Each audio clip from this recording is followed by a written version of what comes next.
El galope de un animal vibra la tierra. El lenguaje de los pájaros, los murmullos de la selva, ecos de siesta en Curuzucuatiá. Es porteño y descendiente de guaraníes. Toca el acordeón desde los 7 años y a los 9 su destreza con el instrumento hizo que recibiera el apodo de El Mago. Fue un rebelde dentro de su arte. Tomó un género marginal para convertirlo en algo valorado internacionalmente. Creó un chamamé propio. Lo sacó de la pista de baile para llevarlo a los grandes teatros del mundo. Le mostró al mundo la música de la Mesopotamia. Por eso lo llaman el embajador del chamamé. Compartió escenario con Paco de Lucía, B.B. King o Peter Gabriel. En 1985, un premio Konex lo destacó como una de las 5 mejores figuras en la historia de la música popular argentina. El Ministerio de Cultura y Educación de Francia le otorgó la Orden de Caballero de las Artes y las Letras. En ese país obtuvo prestigiosos premios que solo 2 argentinos conquistaron antes, Atahualpa Yupanqui y Astor Piazzolla. Cuando toca, hace hablar al acordeón. Hoy, encuentro en el estudio con Raúl Barbosa.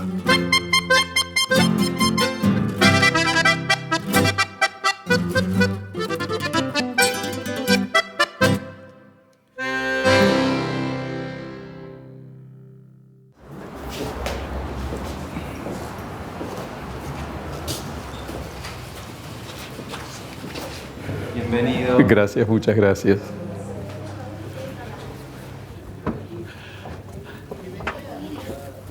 Pase. ¿Qué cosa? Por acá, por acá, por acá. Permiso. Pero por favor, adelante. ¿Qué tal? Maestro ¿Cómo andan? Raúl Barbosa. Un placer tenerlo por acá. Gracias. Es un placer. No sé si conoce al portugués da Silva. Sí, Raúl, ¿cómo te va? ¿Todo bien? ¿Bien?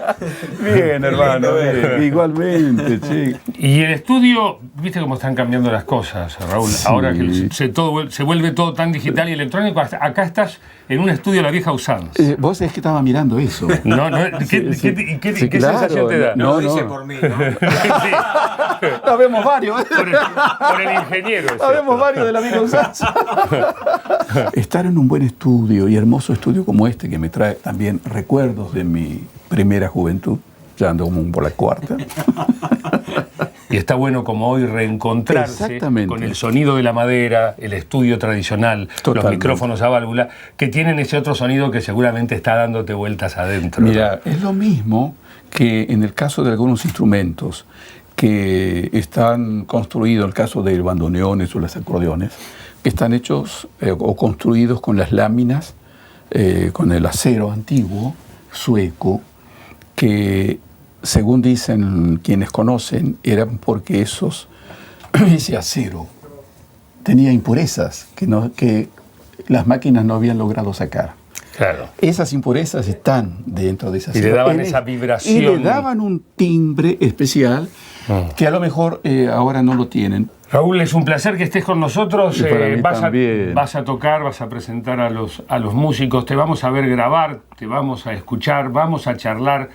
Nos vas a contar por qué a veces tu música suena como los pájaros, en fin. Porque yo soy un pájaro. Bienvenido, un placer tenerte en este encuentro en el estudio. Raúl Ha sido un Barbosa. placer para mí compartir con ustedes también este momento. Les agradezco mucho, muchachos. Por supuesto. Sí.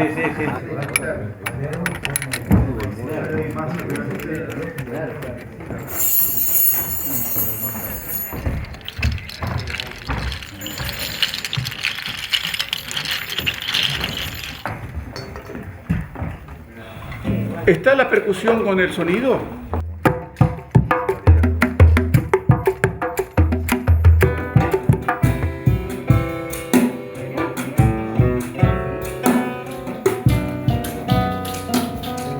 Vamos ahí.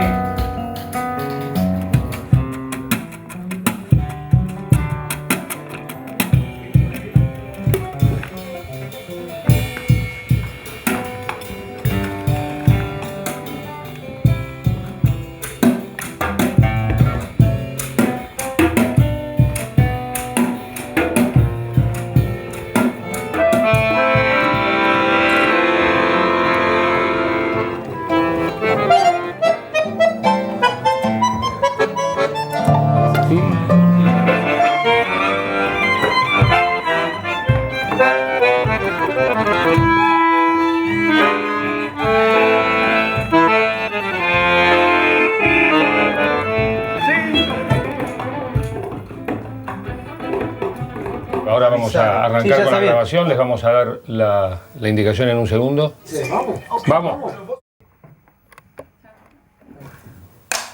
Encuentro en el estudio Raúl Barbosa, Los Saltos del Cairá, toma 1.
¿Todo le gustó? Sí, sí, sí. Le tiene que gustar a usted, ¿eh? Raúl, Decías que tenías 12 años cuando grabaste el primer disco. ¿Te acordás cuál fue la primera canción? Sí, ¿cómo no voy a acordarme? Sí. Había un grupo que se llamaba Conjunto Europeo y no sé por qué razón, seguramente se han comunicado con mi papá y me dijo que teníamos que hacer una grabación. Entonces me fui, yo tocaba el acordeón de 2 hileras. Ajá. Lo que se llama comúnmente la verdulera. Cariñosamente Sí, la verdulera. sí, la verdulera. Por los tanos. Y así que yo aparecí sentadito en una silla y con el acordeón, tocando un chamamé de mi papá, de nombre La Torcaza. Era de tu, o sea, autor tu Autor papá. mi padre. Y estaba entre ellos, como guitarrista, Ramón Ayala. Él era el guitarrista. Y fue mi primera intervención como músico. Yo tendría así 12 años. Y a partir de ahí, o desde antes, yo venía tocando desde los 9 años, 10 años en la radio. Y hasta que en algún momento comencé a tocar, digamos, de manera más asidua con el maestro Damasio Esquivel, con quien trabajé muchos años y de quien mucho aprendí también. Tocábamos en los bailes, porque en esa época la música guaraní, la única manera de estar cerca de nuestra música era solamente en los bailes. Haciendo bailar a la gente. Sí. Que no está mal, está buenísimo. No, claro. Sí, por supuesto. Es Pero fiesta bueno, y alegría. yo quería, de todas maneras, siempre yo tenía en mi pensamiento el deseo que la gente se sentara y escuchara al artista, sea quien fuere, de una manera distinta a la atención que se le prestaba en un baile. Sin ninguna duda, el baile, la danza y la música están emparentadas, son inseparables. Pero bueno, tenía yo ese deseo en mi espíritu hasta que pasaron los años y poco a poco, la primera vez que yo toqué así, no era para bailar, fue con el maestro Ariel Ramírez, que él tenía una compañía, me contrató, me convocó y estuvimos muchos años viajando por todo el país.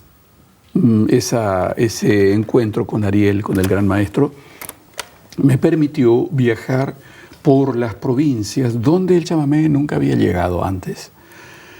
Y pude hacer esos viajes con los chalchaleros, con Cafrune, en algún momento con los Huancahuá, Jaime Torres, Juancito el Peregrino, un cuerpo de bailes, y el mismo Ariel, que viajaba con nosotros en un enorme bus, y nos hicimos una recorrida desde Río Turbio hasta La Quiaca, durante 4 años. Y para mí esa fue una de las experiencias donde yo, tal vez sin darme cuenta, fui creciendo, fui absorbiendo todas las cosas que yo veía de mis compañeros, de mis colegas mayores, y también conocer las distintas maneras de hablar de cada región, las geografías diferentes, los vientos, los climas secos, las diferentes comidas y la parsimonia y el porqué del hablar bajo, digamos, sin levantar la voz, ¿no?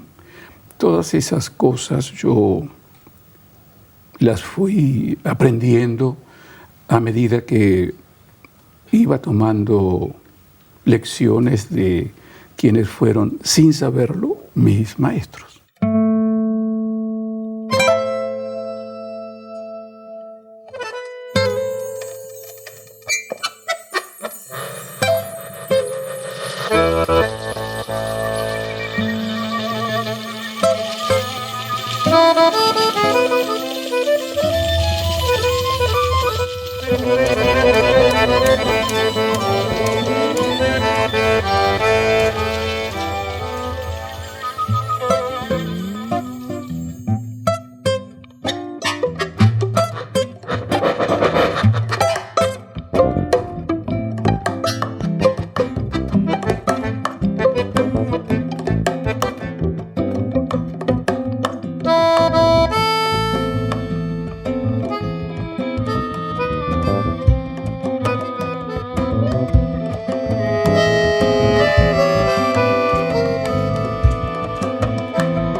Bravo.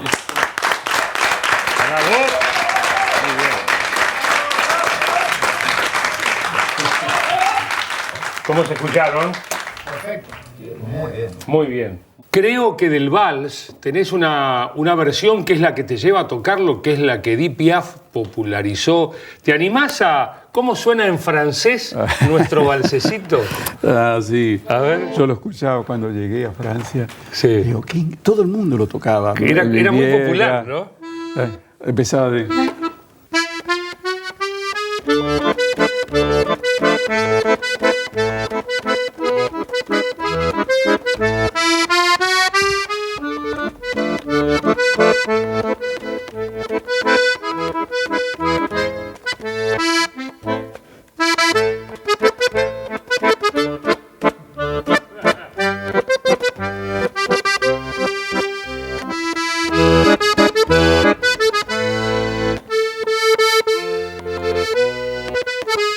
Es así más o menos el estilo, ¿no?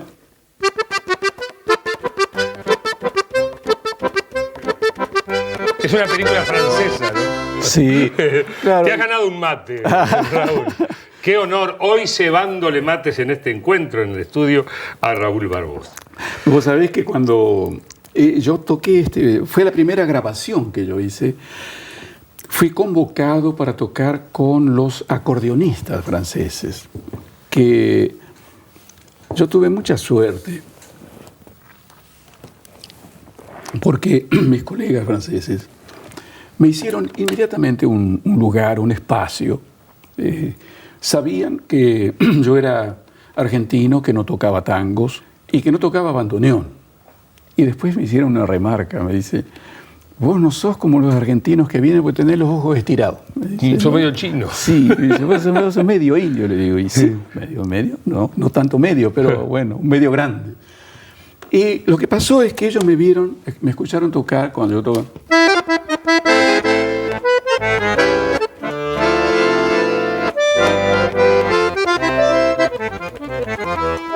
Y fue tan diferente la manera que enseguida me propusieron grabarlo así, como yo lo toco acá. Y me preguntaban por qué se tocaba así. Le digo, porque así en Argentina, en América del Sur en general, las músicas se tocan con mucho rubato, con los grupos vocales, los grupos musicales. En general utilizan muchos matices, síncopas, como por ejemplo Opus 4, por decir uno, han utilizado el canto coral, perfectamente utilizado los acordes, pero también haciendo uso de las síncopas, de los rubatos y de los matices que en Europa no se estila, porque el tiempo, o el tempo, como se dice normalmente, está siempre apoyado en el primer tiempo. Y nosotros, en Sudamérica, es como que se van hábito, a veces un poquito y vuelven. Tenemos Hay un dibujo el acento está desplazado. En el caso del chamamé, es una música difícil de escribir y difícil de tocar. Pero de hecho el chamamé es más que nada una música y un movimiento de transmisión oral. Sí, se transmitió de padres a hijos. Y... Yo soy un músico como se dice comúnmente, orejero. O autodidacta. Y también autodidacta, porque acá cuando me dieron el instrumento, no es pero uno exactamente igual, que fue construido por la familia Anconetani, cuando me dieron el instrumento, yo aprendí solo, porque acá no había maestros de acordeón cromático. A veces sí habían maestros de música. Es decir, para ser claros, habían maestros que enseñaban la escritura musical. Yo fui músico de nacimiento. Yo nací músico. Hay quien dice que, o cuenta que bailabas, cuando escuchabas un chamamé en la panza de tu mamá, ya bailabas y la volvías loca. Mi mamá me contaba eso. Sí, ¿no? Porque dice, cualquier música que hubiese, tango, chacareras, milonga, no te y en movía. la época que se hablaba mucho de Feliciano Brunelli, Claro. nada, dice, pero No se movía. escuchaba un chamamé, dice, y empezabas a las patadas, dice, y entonces ella imaginó que ahí hay una genética que anda dando vueltas. Yo aprendí a tocar solito, fui mirando a mis colegas acordeonistas, escuchando e imitando los sonidos, buscándolos nota por nota.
Empezaste de chico, o sea, a los 12 años grabar un disco y después empezaron las giras, es decir, hay como un acontecimiento en tu vida que es precoz. Tú fuiste un chico que como músico trabajaste desde pequeño. ¿Cómo fue involucrarse con los adultos desde pequeño, estar de gira, de pronto faltar a la escuela? No sé, era una época en la cual no se acostumbraba mucho, ¿no? O por ahí el trabajo infantil era otro, el del obraje, el de la estancia, el del campo. Sí, yo nací de papá curuzucateño que se escapó de la estancia donde era muy maltratado por los capangas, como se dice. Se escapó, no, el hermano mayor se escapó de la estancia con mi padre, que era muy pequeñito. Mi papá era boyero, el boyero era el hombre que se levanta, el joven que se levanta temprano y se acuesta tarde. Se levanta antes que el peón para preparar el mate. Y mi padre volvió, se salió de Cruzú, recaló en Rosario, se encontró con Yupanqui y fueron amigos. Y yo aprendí con mi padre. Fue él el que compró un acordeón de 2 hileras a un tambero vasco que tenía 2 vacas y que tenía, mi papá le había visto un acordeón porque él iba a buscar la leche al tambo y había visto él que tenía un acordeón así arrumbada ya en algún lado. Y le compró ese acordeón al tambero vasco. Y yo empecé así. Y un día mi papá, me toqué con él. La gente, yo era totalmente inconsciente de mi evolución musical. Pero lo cierto es que la gente bailaba conmigo cuando yo tocaba. Tenía ritmo, en fin, como hay muchos chicos actualmente, eso no es ninguna cosa extraordinaria, simplemente es natural. Contame, ¿qué sentiste? Porque hay que meterse en el cuerpo y en la mente del niño cuando te bautizaron Raulito el Mago. Porque eso no es... O sea, si me hubiese pasado a mí, creo que lo recordaría con chisporroteos de... Yo no sé. Claro, yo amaba el acordeón. Mi papá quería que yo estudiara la escritura musical. Antes que nada. No, yo ya tocaba. Claro. Pero para él era como terminar algo. Claro, ¿no? tenés que estudiar. Entonces yo fui a muchas maestras a estudiar, pero nunca pude aprender. ¿Por qué razón? Yo ahora pienso porque a lo mejor mi cultura es la de la cultura oral, tal vez. Lo cierto es que yo nunca aprendí a escribir, y aprendí a escribir muy mal. Pero ahora escribís música, sí. Yo escribo porque aprendí en París con un maestro argentino y con un chileno.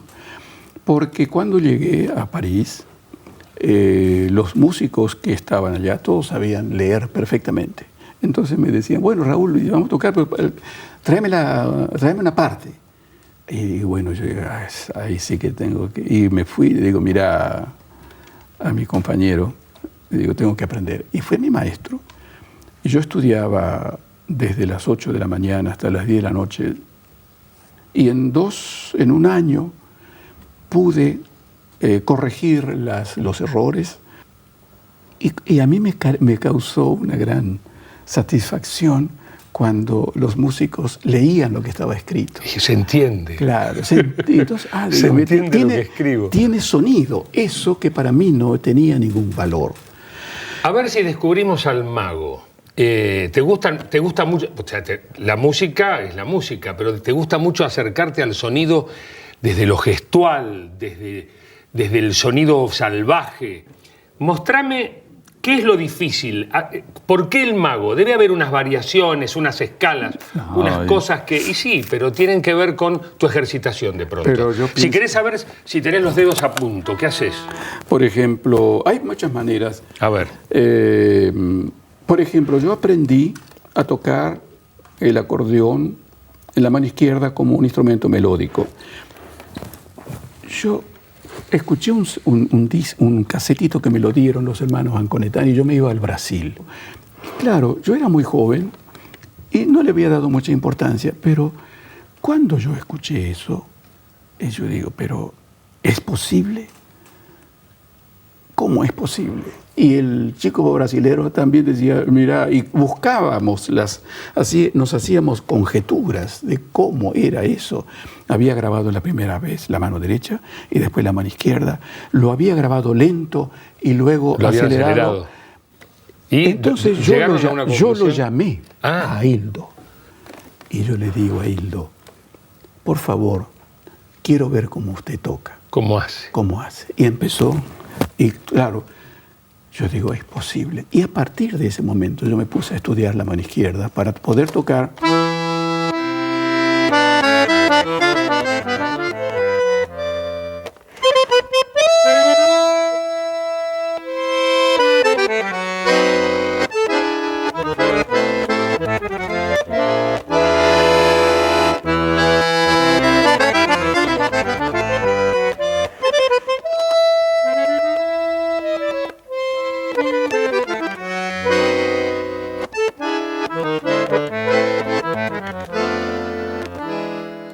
Raúl, hay una parte donde dicen que cuando tocabas en los bailes eras un problema para el taquillero del baile, porque la gente no bailaba, se paraba a mirarte Sí, se paraba. y a escucharte, que de alguna manera has hablado de eso.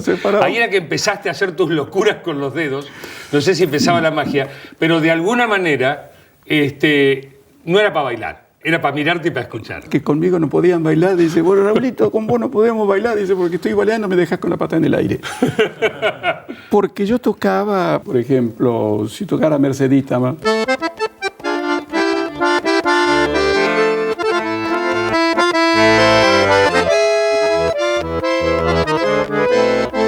Por ejemplo, ¿no?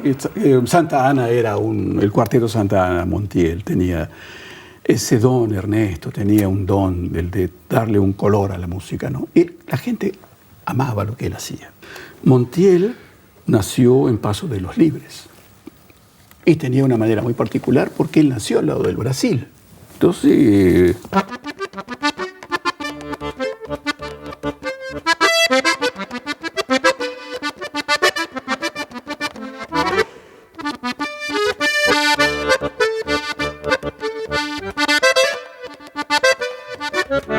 Y claro, O sea, hasta él baila cuando lo está tocando. claro, es así. Sí. Pero vos, ¿cómo lo hacías? Que lo dejabas con la patita revoleando. ¿Lo Porque hacías yo más raro? No, lo que pasaba es que yo tocaba, ponía otros acordes, ¿no?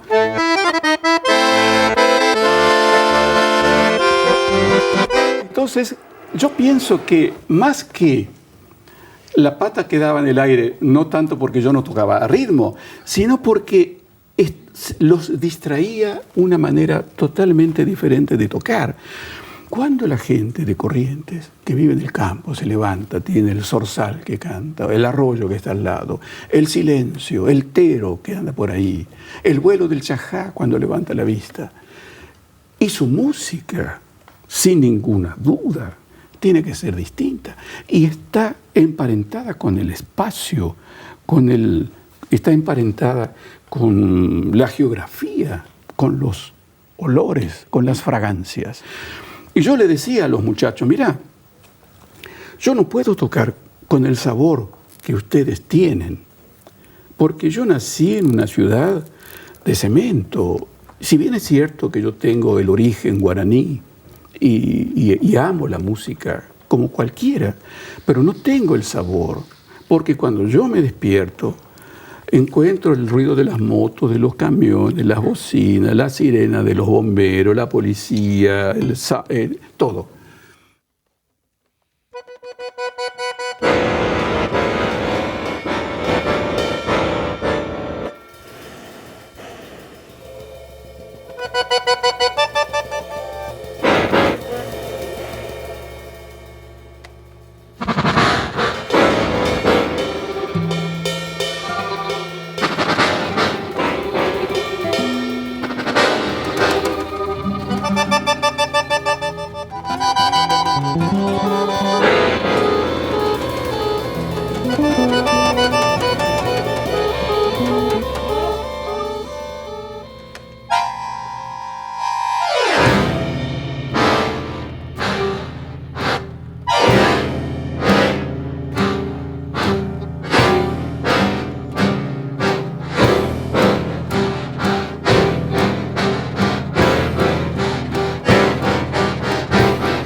Hay una, no sé si es una carta, si es una presentación, pero hay de alguna manera, vos sos un tipo que ha evolucionado, no digo revolucionado porque a veces la palabra revolución lleva para otros lados, pero evolucionado con la música. A veces lleva preso. Y Astor Piazzolla, que no tocaba el acordeón, tocaba el bandoneón. Fue de alguna manera una carta de presentación para vos, ¿no? Cuando yo llegué a París, no fue con la intención de quedarme, ni tampoco me fui a París para nada en especial. Fuiste a ver qué pasaba. Sí, así fue. Porque yo no tenía mucho trabajo aquí. Yo era chofer de taxi, yo trabajaba, conozco bien Buenos Aires. Yo andaba con un coche viejo que se paraba cada rato. Y mi señora me dice, ¿por qué no nos vamos a otro lado? Ya tenía 49 años. Sí, 49, 50 años tenía, no me acuerdo bien exactamente, pero sí. Y claro, había que hacer algo, ¿no? Y yo salía con mi acordeón para mostrarme en los boliches, para ver si yo podía ganarme la vida, ¿no? Yo me iba con el acordeón al hombro porque era, claro, yo me recorría los boliches a pie. Yo ya me habían hablado del Trottoir de Buenos Aires, una entidad maravillosa argentina, la más famosa casa en París, el Trottoir de Buenos Aires. Y la chica que se llama Martín de la Plaza me dice, Raúl, como a vos nadie te conoce, yo le pedí a 5 músicos argentinos muy conocidos acá que hablen de vos. Me dice, tenemos que esperar unos días. Pasaron los días. Me dice, Raúl, dice, de las 5 cartas que yo mandé, solamente respondió una sola persona. No te voy a decir quién es, pero con eso basta. Lo otro no sería... Era Astor. Era Astor. Pero yo no sabía. ¿Te le animás un poquito a ver cómo suena el acordeón al piano Nino? Mira por lo que me pedí.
Raúl, el del estribo está medio frío, porque el estribo nada más. Muchísimas gracias de nuevo y un placer de tenerte aquí.